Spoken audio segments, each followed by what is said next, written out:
माया दीपक नर पतंग भ्रमि भ्रमि इवै पड़ंत। कहे कबीर गुरु ज्ञान ते एक आध उबरंत। बोलो जयकारा बोल मेरे श्री गुरु महाराज की जय। बोलिए सांचे दरबार की जय। श्री आनंदपुरवासी भगवान की जय। श्री नगली निवासी भगवान की जय। समस्त भगत जी को जय सच्चिदानंद जी। भगत जी इस चैनल को सब्सक्राइब कीजिए, वीडियो को भी लाइक कीजिए और वीडियो को ज्यादा से ज्यादा गुरुमुखों के पास शेयर कीजिए ताकि यह भक्ति में सत्संग समस्त गुरुमुख जन तक पहुंच सके और आप भी पुण्य के भागी बन सकें। जय सच्चिदानंद भगत जी।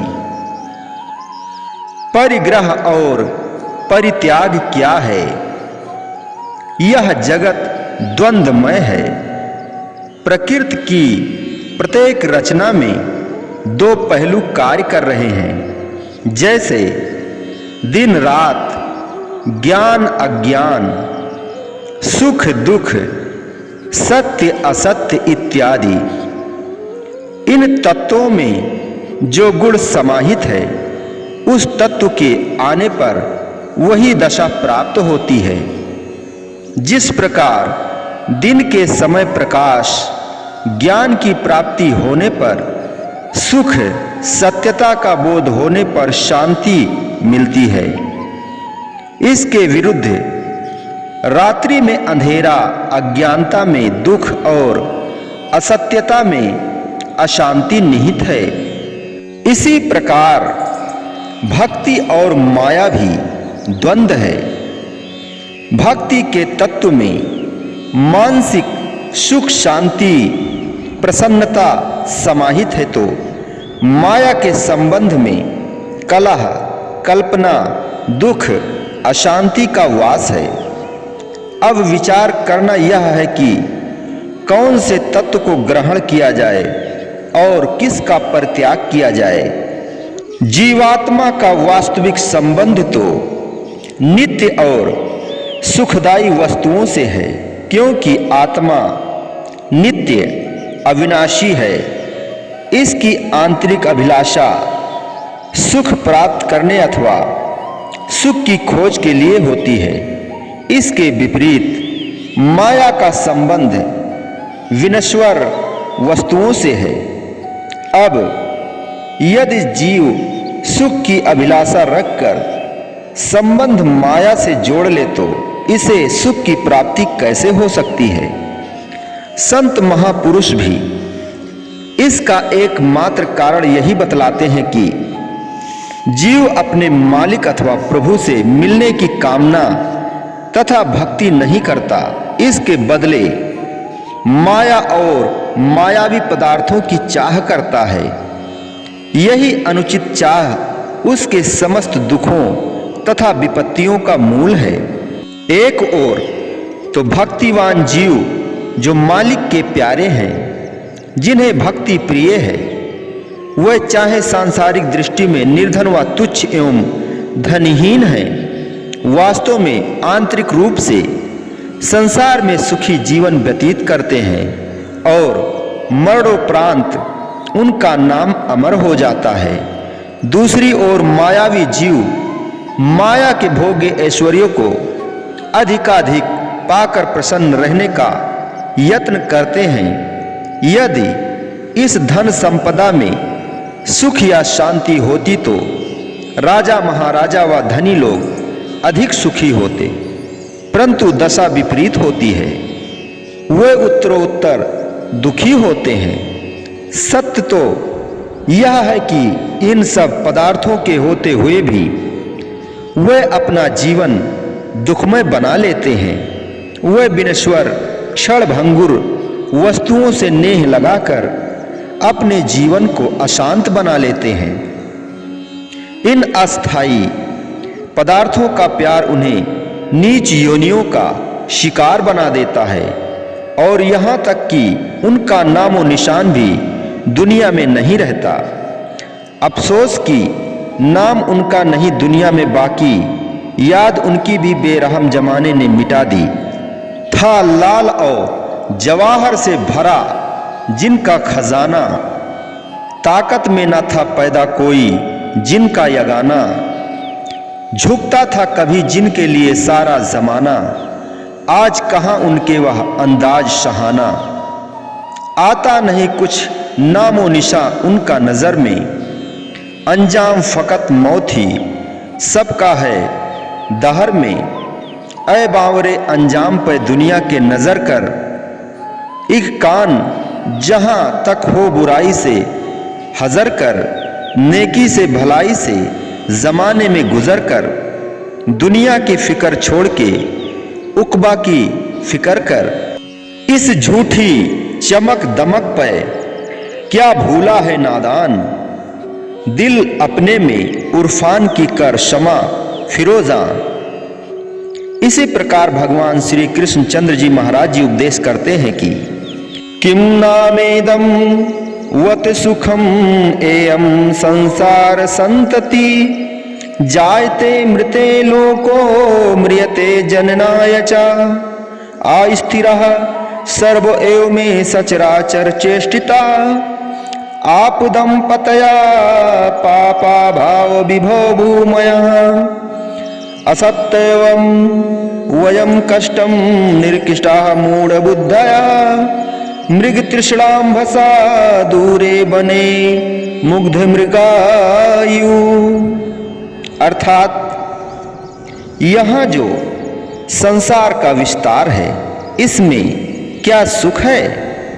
कुछ भी तो नहीं है, क्योंकि इसमें जो जीव जन्म लेते हैं वे अवश्य ही मरते हैं, और जो मरते हैं वे पुनः जन्म लेते हैं। इसी प्रकार आवागमन का चक्र चलता रहता है। चर अचर प्राणियों की चेष्टाओं के विषय तथा केवल वैभव काल में ही रहने वाले ये जितने व्यवहारिक साधन भूत पदार्थ हैं, सब के सब क्षण भंगुर आपत्तियों के स्वामी अथवा केवल विपत्तियों में ही डालने वाले पाप स्वरूप हैं। जैसे मरीचिका में जल न होने पर भी भ्रम से उसे जल समझकर उसके द्वारा मोहित हुए मृग वन में दूर दूर तक भागे चले जाते हैं, इसी प्रकार मूढ़ बुद्धि लोग संसार के पदार्थों में सुख न होने पर भी उनमें सुख मान बैठते हैं और उसी के लोभ से आकृष्ट होकर इधर उधर भटकते हैं, इसको जानते हुए भी कि यह सब कुछ माया का खेल है। हम सब लोग मूढ़ हुआ नादान हैं, क्योंकि इसका बाह्य स्वरूप ऐसा लुभायमान है कि जिसे जीव अपनी बुद्धि द्वारा नहीं समझ सकता। जैसे कि सत्पुरुषों की वाणी है, मिठा करके खाइया कौड़ा उपजिया साधु, भाई मीतु सुरद किए बिखिया रचिया बादू। जांदे बिलम न होई डुड़नावे बिसुमादू, मेरे मन सतगुर की सेवा लागू। जो दिस सो बिड़सड़ा मन की मत त्यागू, माया जालू पसारिया भीतर जोग बढ़ाई। तृष्णा पंखी फासिया निकस न पाए माए, जिनकी ताति सही ना जड़ाई फिर आओ जाए। अर्थात संसार के रस पदार्थ प्रकट में तो मीठे और रुचिकर प्रतीत होते हैं, परंतु उनका परिणाम कटु है। मनुष्य तो सुख शांति और तृप्ति की आशा रखकर सांसारिक विषय वासनाओं की ओर आकृष्ट होता है, किंतु उनमें सुख और तृप्ति के बदले चिंता, कल्पना कलह क्लेश अशांति और तृष्णा के फल ही उसे प्राप्त होते हैं। पुरुषों का कथन है कि प्रियजनों के मोह में आसक्त होकर प्राणी व्यर्थ ही विषय वासनाओं में रचा हुआ है। नाम और भक्ति की लगन से हीन जीव इनके मोह में मग्न हो रहा है, परंतु यह नहीं जानता कि इनके बिछुड़ने में देर नहीं लगेगी। ऐ जीव, संसार की दृष्टमान रचना में जो कुछ भी दिखाई देता है वह सब नश्वर और क्षण भंगुर है। इसीलिए अपने मन के मिथ्या विचारों को त्याग कर सद्गुरु की सेवा में लग जा, जो तेरे सच्चे मित और जन्म जन्म के सगे संबंधी हैं तथा जिनकी सेवा से तुझे शांति और संतुष्टि उपलब्ध होगी। ये संसार के सरस व मधुर प्रतीत होने वाले विषय रसों का वास्तविक रूप यह है कि माया ने जीवों को अपने जाल में फंसाने के लिए दाना बिछा रखा है। तृष्णा के वशीभूत हुआ जीव रूपी पंछी इस जाल में फंस गया है और उसका इस जाल में फंसकर निकलना कठिन हो गया है। श्री रामचंद्र जी महाराज जी तृष्णा की उपमा काली नागिन से करते हैं। कुटिला कोमल अस्पृशा विश्वय सम्य शंसिनी दसत्यपि मना के स्प्रटा तृष्णा कुशड़ेव भोगिनी। अर्थात तृष्णा को काली नागिन के समान समझना चाहिए। वह सहस्रों कुटिलताओं से परिपूर्ण है। विषय भोग ही उसका कोमल स्पर्श है। वह विषमता रूपी विष को उगलती है और तनिक सा स्पर्श हो जाने पर भी डस लेती है। नागिन की भी चाल टेढ़ी और स्पर्श कोमल होता है तथा वह थोड़ा सा भी स्पर्श कर ले तो डस कर मार डालती है। परम संत श्री कबीर साहब जी ने भी अपनी वाणी में लिखा है, कबीर माया नागिनी जगत रही लिपटाए, जो इसकी सेवा करे तिस ही को फिर खाए। तृष्णा व लोभ के वशीभूत हुआ जीव मालिक की पहचान नहीं करता और ना ही उसकी बंदगी करता है।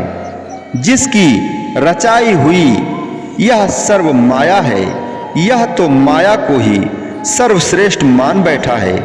इसी कारण पुनः पुनः आवागमन के चक्र में चक्कर काट रहा है, परंतु माया है केवल भ्रम। इसका वास्तविक स्वरूप हुआ इसकी निजी सत्ता कुछ भी नहीं है। यह सदैव जीव को लुभाती ही रहती है और अपने निजी कार्य भक्ति की ओर अग्रसर नहीं होने देती। भक्ति प्रकाश है और माया अंधेरा।